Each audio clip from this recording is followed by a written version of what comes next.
You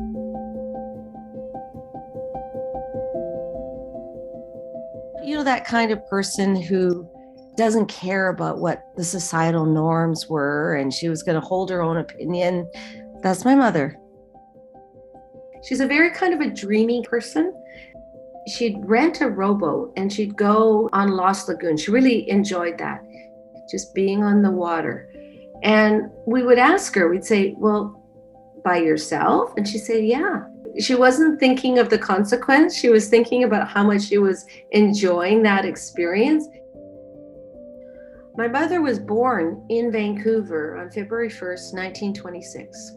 Her first place that she was born into was Mandarin Gardens, which no longer exists.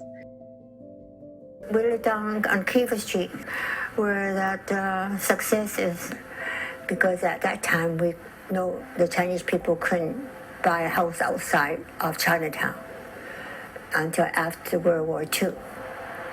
Then we can move out of Chinatown. She told us that when she first went to school, that she had to have an English name. Her English name was Lillian, and she'd always hated her name. She was always called by her friends and family as Moigy because her name was Yet Moi. That was her Chinese name. But, you know, anyone who was English called her Lillian. She was very independent. She really wanted to be able to be someone or achieve something. And so she actually didn't get married until she was 31. So all in her 20s, she was having the time of her life. She was having a full social life. This was a group of Chinese who were born in Vancouver in Canada, who had money. Their world was very, very specific, and a lot of privilege as Chinese while inside the Chinese community. She had a store. She worked. She was bringing in money. There was less dependency on having, you know, a husband. She had to organize all sorts of, you know, money transactions and maintain budgets and, you know, do these things to carry her store. I mean, I think it was really an exciting time for her. I think she was happy. Everyone has stories of my mother. After she's done everything she had to do for the kids and the house, is her sewing until late at night.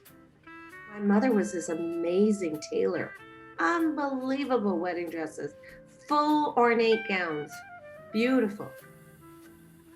For her to be able to put her ideas into something, whether it was a painting or whether it was a sketch, there was something that it really made her both proud of herself, but also her real appreciation of beauty was so much a part of her. In the early 50s and the late 40s, the likelihood of women being independent was very limiting. There was a lot of arranged marriages still. And my mother, she always told, she wasn't going to have any of that. She was going to marry for love. That's what she told us. He was 11 years older than her. And my mother said my father needed her. And so she married him. My mother was 31. And I think it was really about, it was time to have children. It was time to settle down. It was more probably that. It was a pretty dramatic change from what she knew to what she went into her marriage. My father actually didn't have a career. He was physically not well. I think becoming that dutiful wife and mother just wasn't something that she had lots of experience doing. She could run a whole business, but that was different. When we moved in out of Chinatown, and my mother had 5 kids, and my father wasn't well, and we didn't have any money, it really took a toll on her mental health. She carried and didn't talk about any sense of her shame or, you know, her disappointment. She just didn't want that to be her. But then what happened was she became unwell. I think it was very much women of the time and how much they had to carry around their responsibilities and not to speak up. I mean, that's the cultural piece. You don't speak up. You carry your sense of duty and you do what you have to do. She was really supported by her mother. And when her mother died, when I was 12, my mother had a pretty dramatic breakdown at that time.